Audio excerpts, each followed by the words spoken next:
Human physiology. Human physiology is a branch of biology which deals with the study of the working of human body. कि जो हमारी body होती है वो किस तरह से काम करती है, उसके डिफरेंट फंक्शंस क्या क्या होते हैं, बॉडी के जो डिफरेंट ऑर्गन्स है, जो डिफरेंट ऑर्गन सिस्टम्स है और बॉडी के जो डिफरेंट पार्ट्स होते हैं वो कैसे और किस तरह से काम करते हैं, उनके बारे में जानना, उनके बारे में स्टडी करना। एंड ये हमें हेल्प करता है to understand what happens in everyday life. In human physiology, we will study about the different organs like heart. It pumps blood throughout our body. हमारी पूरी बॉडी को जो वो ब्लड देता है। किडनी जो कि हमारी ब्लड से जो वो वेस्ट और एक्स्ट्रा मटेरियल को रिमूव करता है और ब्लड को फिल्टर करता है। लीवर जो कि हमारे ब्लड को जो वो क्लीन करता है। स्टमक जो भी हम खाना खाते हैं उसे डाइजेस्ट करने में हेल्प करता है।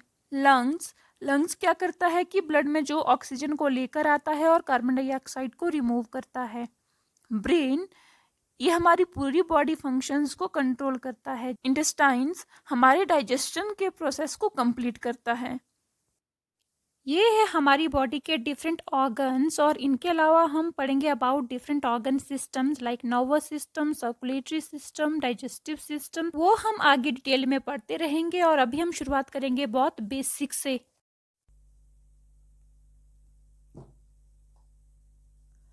Hello everyone, this is Sonam and welcome to triple S at tech learning. तो आज के वीडियो की शुरुआत करते हैं हम एक और सब्जेक्ट के साथ, वो है साइंस। और साइंस में हम पढ़ेंगे बायोलॉजी। बायोलॉजी में हम शुरू करेंगे human physiology which means study of functions of human body. Biology क्या है? बायोलॉजी साइंस का ही एक ब्रांच है। ठीक है, साइंस क्या है? साइंस जो टर्म है वो लैटिन वर्ड से लिया गया है। Latin words scientia which means knowledge. ठीक है, साइंस जो वर्ड है वो लैटिन वर्ड से लिया गया है। साइंटिया का मतलब होता है knowledge. Knowledge of what? Knowledge of everything by watching, by listening and by observing. किसी भी चीज के बारे में उसे देखकर, उसे सुनकर, उसको ऑब्जर्व करके, उस पर एक्सपेरिमेंट करके और सिस्टमैटिक नॉलेज गेन करके, वही साइंस है। बायोलॉजी भी क्या है? साइंस का ही एक ब्रांच है। तो बायोलॉजी क्या है? Scientific study of living things. ठीक है, scientific study of living things. किसी भी जीव विज्ञान भी जिसे बोलते हैं, जीव विज्ञान हिंदी में। तो जिन भी जीवित चीजों के बारे में हम स्टडी करते हैं, अध्ययन करते हैं, पढ़ते हैं, उसे बोलते हैं बायोलॉजी, जीव विज्ञान, scientific study of living things. Scientific study of living things जो है बायोलॉजी। ठीक है, तो बायोलॉजी की 3 मेजर ब्रांचेस होती हैं। Number 1 is zoology, second is botany and third one is microbiology.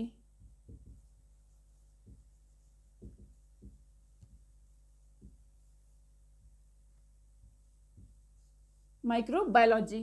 ठीक है, तो ये 3 मेजर ब्रांचेस है बायोलॉजी की। जूलॉजी मतलब स्टडी ऑफ एनिमल्स। ठीक है, साइंटिफिक स्टडी ऑफ एनिमल्स वो है zoology.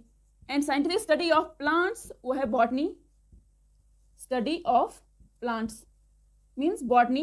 And study of micro organism, study of micro organism वो है माइक्रोबायोलॉजी। ठीक है, तो बायोलॉजी के जो फादर किसे कहते हैं, किसने बायोलॉजी टर्म को दिया था? बायोलॉजी के जो फादर है वो है अरिस्टोटल, ARISTOTL, अरिस्टोटल, जिसे हिंदी में अरस्तु भी कहा जाता है, father of biology. And zoology के फादर भी कौन है? अरिस्टोटल। ठीक है, अरिस्टोटल, ये scientific Aristotle. Father of botany is Theophrastus, THEOPHRASTUS, Theophrastus, father of botany. And father of microbiology is Louis pasture.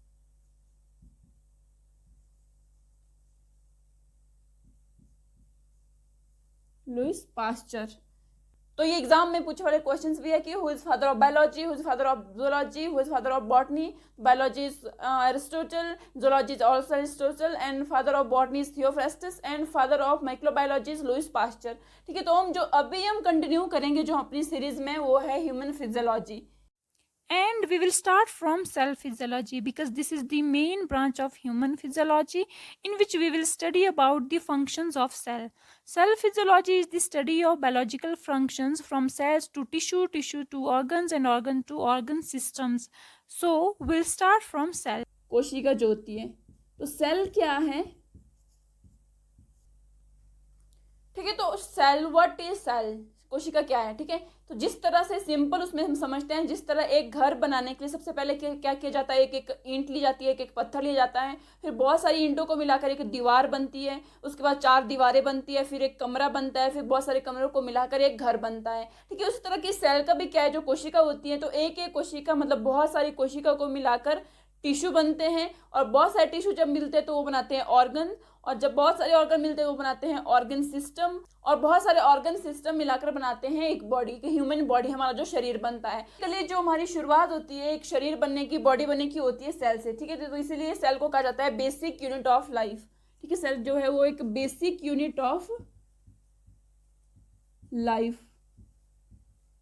इसलिए जो सेल की डेफिनेशन है कोशिका की, होती है cell is the smallest structural and functional unit of life. Smallest इतना है कि हम इसे मतलब अपनी नेक्ड आई से नहीं देख सकते, हम इसे ऐसे तरह से नहीं देख सकते, हम इसे देखने के लिए एक माइक्रोस्कोप की जरूरत होती है। तो इतना स्मॉलेस्ट होता है, एंड स्ट्रक्चरल होता है, इसके डिफरेंट साइज होते हैं, डिफरेंट शेप्स होते हैं, and functional unit of life. ठीक है, इसके डिफरेंट फंक्शंस होते हैं, वो हम अभी स्टडी करते हैं। सेल की जो डेफिनेशन है क्या है कि cell is the smallest structural and functional unit of life। तो सेल जो कोशिका है उसका जो बायोलॉजिकल नेम है वो है साइटो। साइटो मतलब study of cell, that is called cytology. ठीक है, स्टडी ऑफ सेल उसे बोलते हैं साइटोलॉजी। ठीक है, साइटोलॉजी। ठीक है, जो फादर ऑफ सेल किसे कहा जाता है? Father of cell. ठीक है, जिन्होंने सबसे पहले मतलब सेल को जो वो इंट्रोड्यूस किया था, सबसे पहले डिस्कवर किया था, रॉबर्ट हुक। ठीक है, रॉबर्ट हुक को जो है वो फादर ऑफ सेल कहा जाता है। तो कैसे, क्यों? तो 1665 में क्या हुआ था, 1965 में रॉबर्ट हुक बाघ टिश्यू पर कुछ स्टडी कर रहे थे। ठीक है, वो माइक्रोस्कोप के अंदर कुछ स्टडी कर रहे थे, तो उन्हें वहां पर कुछ स्ट्रक्चर दिखे, कुछ बहुत ही स्मॉलेस्ट से स्ट्रक्चर दिखे, जिसे उन्हें नाम दिया था सेल का। ठीक है, उन्हें नाम दिया था उन्होंने सेल का, और वो बहुत ही छोटे छोटे स्ट्रक्चर्स थे, लेकिन वो डेड सेल थी, उन्हें उसमें कोई भी मूवमेंट जो वो नजर नहीं आती कि वो मूवमेंट कर रही है या नहीं कर रही है, तो उन्हें उसे मरी हुई सेल कहा था, डेड सेल कहा था। ठीक है, मरी हुई सेल उन्होंने कहा था, डेड सेल। तो सबसे पहले जो इंट्रोड्यूस किया था वो रॉबर्ट हुक ने, और उन्हें नाम भी उन्हें उनकी एक बुक आई थी माइक्रोग्राफिया। ठीक है, माइक्रोग्राफिया, तो उस बुक में उन्होंने सेल का जिक्र किया था, माइक्रोग्राफिया। ठीक है, एवी हॉक है, एंटन वन लेवन हॉक, उन्होंने क्या था कि अपने कंपाउंड माइक्रोस्कोप के अंडर उसकी क्या होती है, उसकी जो मैग्निफिकेशन है वो हाई होती है, तो उन्हें उनमें कुछ मूवमेंट दिखा था। ठीक है, उसमें जो सेल उन्होंने जो पहले बता दिया था कि इस तरह से कुछ स्ट्रक्चर होते हैं, वो सेल होते हैं, तो उन्होंने जब उसमें उस कंपाउंड माइक्रोस्कोप के अंदर से देखा था, तो उन्हें उनमें कुछ मूवमेंट नजर आया, तो उन्होंने उसे नाम दिया लिविंग सेल का। ठीक है,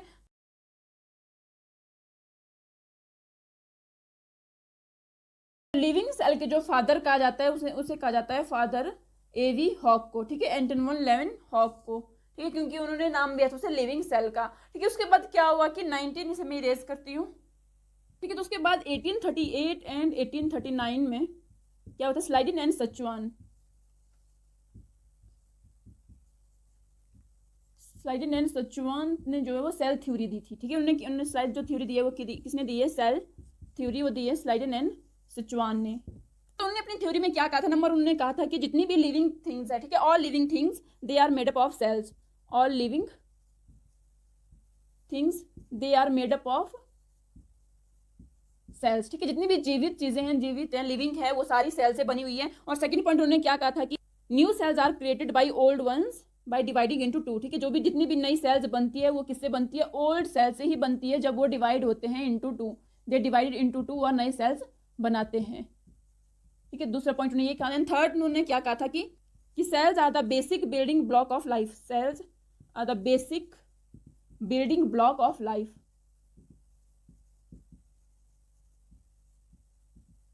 ठीक है, cells are the basic building block of life. ठीक है, तो ये थ्योरी ने दी थी स्लाइडन एंड सचुआन ने 1838 एंड 1839 में। जितनी भी लिविंग थिंग्स है सारी जो वो सेल से बनी हुई है। अगर सेल है तो वो लिविंग है, अगर उसमें सेल नहीं है तो नॉन लिविंग है। ठीक है, पहला पॉइंट मतलब उसका ये है। और सेकंड पॉइंट उन्होंने दिया था कि जो भी नई सेल्स बनती है वो ओल्ड सेल से ही बनती है, जब वो एक से दो में डिवाइड होती है, ठीक है। एंड थर्ड पॉइंट उनका था कि जो भी सेल्स है they are the basic building block of life. सचुअन थ्योरी। अब आगे चलते हैं और अब कि सेल है वो बनता कैसे है, डेवलप कैसे होता है। वो डेवलप होता है फ्यूजन से, ठीक है। जो सेल डेवलप होता है वो होता है फ्यूजन से, ठीक है। ये हो गया male cell. And second one होता है फीमेल सेल, ठीक है। फीमेल सेल जिस तरह से मतलब हमारी बॉडी कैसे बनती है, ठीक है। एक हो गया मेल सेल, एक होता है फीमेल सेल, ठीक है। जो मेल सेल होता है उसे बोलते हैं स्पर्मेटोजोआ, ठीक है, स्पर्मेटोजोआ। एंड जो फीमेल सेल बोलता है उसे बोलते हैं ओवम, ठीक है। तो जो ओवम है वो लार्जेस्ट सेल है, इसे लार्जेस्ट सेल कहा जाता है ह्यूमन बॉडी का। लार्जेस्ट सेल है female ovum. And the smallest cell is sperm, ठीक है। Smallest cell is sperm in male, ठीक है। जब ये फ्यूज होते हैं तो जब फ्यूजन होता है, ठीक है, जब ये फ्यूज होते हैं ये होता है फ्यूजन। तो यहाँ तो जब 23 क्रोमोसोम्स यहाँ से आते हैं, 23 क्रोमोसोम्स प्लस 23 क्रोमोसोम्स यहाँ से होते हैं हैप्लॉइड सेल्स, ठीक है। 23 क्रोमोसोम यहाँ से तो ये हैप्लॉइड सेल्स होते हैं और 23 यहाँ से आते हैं, ठीक है। तो जब फ्यूजन होता है तब बनता है एक जाइगोट, ठीक है। तब बनता है जाइगोट 46 क्रोमोसोम्स के साथ, ठीक है। 46 क्रोमोसोम के साथ बनता है जाइगोट। और जो ये जाइगोट है ये क्या है, एक डिप्लॉइड सेल है, ठीक है। डिप्लॉइड सेल है, क्यों 23 यहाँ से आए, 23 क्रोमोसोम्स यहाँ से आए, फिर क्या जाइगोट। अब जाइगोट से सेल्स कैसे बनते हैं, उसके बाद कैसे हमारी बॉडी बनते हैं, तो इसे मैं रेज करती हूँ, वो एक बार समझते हैं। और जाइगोट कैसे बना था, ये जाइगोट है, ठीक है। ये कैसे बना था जाइगोट, ठीक है। जाइगोट बना था कि 23 chromosomes from female and 23 chromosomes from male, ठीक है। 23 हो गया ओवम से प्लस स्पर्म, तो वो मिलकर बनाते हैं, जो फ्यूज होते हैं तो वो बनाते हैं जाइगोट, ठीक है। तो एक सेल बनाते हैं, वो हो गया जाइगोट। तो वो सेल इसमें होता है माइटोसिस, ठीक है। जब इसमें माइटोसिस होगा, माइटोसिस मतलब अपने जैसे ही दो बनाना, ठीक है। एक से दो बनाना हो गया माइटोसिस। तो जाइगोट से बनते हैं सेल, अपने जैसे ही दो सेल बनाना, ठीक है। दो सेल बन गए माइटोसिस से। तो इस तरह से 2 से 4 इस तरह से बहुत सारे सेल जब बनते हैं, ठीक है। ये हो गए सेल्स। तो बहुत सारे सेल्स जब बनते हैं, क्योंकि हमारी बॉडी में बिलियंस में जो बहुत ज़्यादा सेल्स होते हैं, बिलियंस में होते हैं, तो बहुत सारे सेल्स जब बनते हैं तो वो बनाते हैं टिश्यू, ठीक है। वो बनाते हैं टिश्यू, उत्तक जिसे बोलते हैं टिश्यू। बहुत सारे टिश्यू जब मिलते हैं तो बनाते हैं ऑर्गन, ठीक है। ऑर्गन मतलब कोई, जैसे मान लो स्टमक है, स्टमक भी क्या एक ऑर्गन है, ठीक है। जब बहुत सारे ऑर्गन मिलते हैं तो बनाते हैं ऑर्गन सिस्टम, ठीक है। Organ system. तो ऑर्गन सिस्टम फॉर एग्जाम्पल जैसे हमारा ऑर्गन सिस्टम मतलब जैसे डाइजेस्टिव सिस्टम है, नर्वस सिस्टम है, तो ये सारे सिस्टम मिलकर बनाते हैं, ठीक है, ह्यूमन बॉडी। जब बहुत सारे ऑर्गन सिस्टम मिलते हैं तो बनाते हैं ह्यूमन बॉडी, जिससे हमारा शरीर बनता है, ठीक है।